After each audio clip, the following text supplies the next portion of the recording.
Guys, in Jamaica, we just seat a new government. And Andrew Holness, the Prime Minister of the country's wife, is Speaker of the House. And she was last year too, and she was criticized by the opposition and the people of Jamaica for holding that chair. And she's still being criticized for it. But we want to go into detail and tell you why she's been criticized. So take a listen. None of that to say that she's done anything wrong. She's never been impugned in anything at all. This is not about her personal integrity, but we do live in a small country, so issues are going to arise. And when the issues arise, we have to deal with them. To deal with them, though, we have to first acknowledge them, and that's not what's been happening here.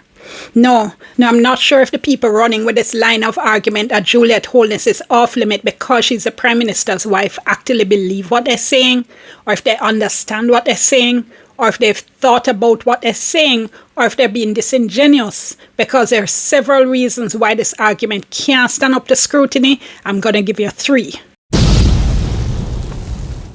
1. Possible conflict of interest issues in relation to development issues. Now, let's start with the issue that was raised during the leadership debate, and this had a lot of people upset. PNP President Mark Golding said there are conflict of interest issues involved with Mrs. Holness being a developer and some of the development approval agencies falling under the Prime Minister's portfolio. So the Prime Minister took issue with this, and a lot of JLP supporters ran in and started cussing and carrying on about how spouses and children are off limits for political criticism. Generally speaking, of course, that's true, but it can't be true in this case. Here's what Mr. Golding said in the debate. I think it's unfortunate that in the case of Mr. Holness and his wife, they are in the business of real estate development, or certainly she is, and that presents serious conflicts of interest. And here was the Prime Minister's answer. He questions my wife's integrity about development. My wife and my family are hard-working Jamaicans. We started off with the taxes like many other Jamaicans, and I have worked hard. He has sought to weaponize that. I think most people are sympathetic to the idea of a husband defending his wife and standing up for his wife. But in this case, Dr. Holness, no, man, this is not an issue of questioning your wife's integrity at all.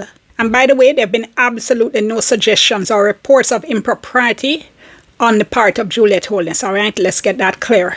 But this is a question about how to deal with an on the face of it conflict of interest issue. If Mrs. Holness is an active developer, and if it is that her husband is a Prime Minister, which he is, and has been a portfolio minister that has responsibility for development approval agencies like NEPA, the National Environment and Planning Agencies, then a conflict of interest arises on the face of it.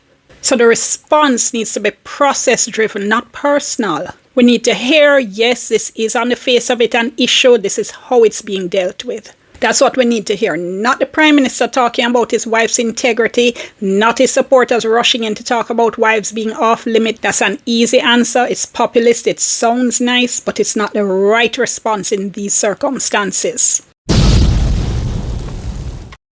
The second issue is that Mrs. Holness was Speaker of the House of Representatives in the last Parliament, where her husband, as Prime Minister, was leader of the government side. Now, what happened is that she was elected Deputy Speaker. She became Speaker when the former Speaker, Marissa Dalrymple Philibert, stepped down because of issues with her statutory declarations. And to be fair, there wasn't a whole lot of comment when she was elected Deputy Speaker, maybe because nobody expected her to actually become Speaker. But then she was elevated to the Speaker's chair, and questions and concerns started to be raised. Now, I have to say, here is where the PNP, the opposition, absolutely did not cover itself with glory. In Parliament, they supported and applauded Mrs. Holness's election as Speaker. Then almost immediately, when I say almost immediately, I mean within a couple of days outside of Parliament, they started to raise questions about it. And everybody was like, what the hell? Now, when I spoke to the then leader of opposition business in the House of Representatives, Philip Paulwell, he told me the opposition had supported her election because it's convention, it's practice that the opposition supports the election of whoever the government side chooses as a Speaker. Except though this wasn't a normal situation. And if you actually saw a problem, it can't be that your position is to knee-jerk say, okay, because a convention we're supporting it, and then the next day or the next couple of days now to start cuss it. That just makes you look silly, and it did make them look very, very silly. And in fact, we did see issues in the Parliament where first the former Speaker, Mrs. Dalrymple Philibert, and then Mrs. Holness as Speaker were trying to change the habitual practices of how reports that came from the Integrity Commission and the Auditor General were immediately tabled in Parliament. And that was problematic for all kinds of reasons, but particularly because a report was expected at some point on the Prime Minister himself. And for those reasons, the conflict of interest issues, the power that the Speaker has, having gone through the last Parliament, Mrs. Holness definitely should not be elected Speaker in this current Parliament. The third reason is simply that Mrs. Holness isn't just a non-political spouse. She's a member of Parliament. She was Speaker of the House. She's a public figure in the politics and Parliament in her own right. So this idea of her being off limits is really kind of curious because by definition, she is within limits. So at what point do you say, okay, she's the Prime Minister's wife here, she can't be brought up, she can't be spoken of, and at what point do you say she's a public figure and she can be criticized? It's an untenable distinction they're trying to make, and as I said, it's one that doesn't hold up to scrutiny. By the way, so guys, you hear for yourself the three reasons that Miss Jackson Miller has given why the Prime Minister's wife is not above criticism. And it is just hilarious that their supporters would come out and think that she's above criticism when she's a member of Parliament. She's been elected by one section of Jamaica to represent them in the Parliament.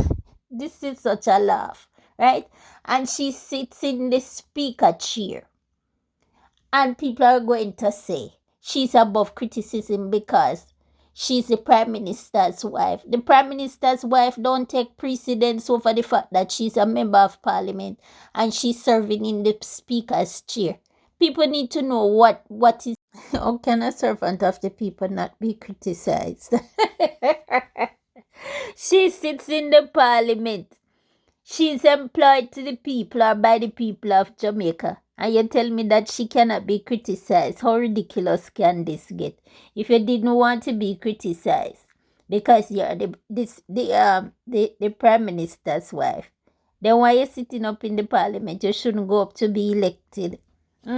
If they criticize Mrs. Golding, I could understand that because she's a private citizen there. And even Mrs. Golding can be criticized because she's the Prime Minister's wife too. Yes. Why not? Are you in the Parliament sitting down and people running out to talk about you cannot be criticized? Them just don't want the Jamaican people to talk. Because we can see it clearly. So she sit down up there and I block the tabling of the IC report. We are going to expose our husband illicit enrichment. Yes. So that's why them are run out. She's not above criticism. She up there protect her husband and herself.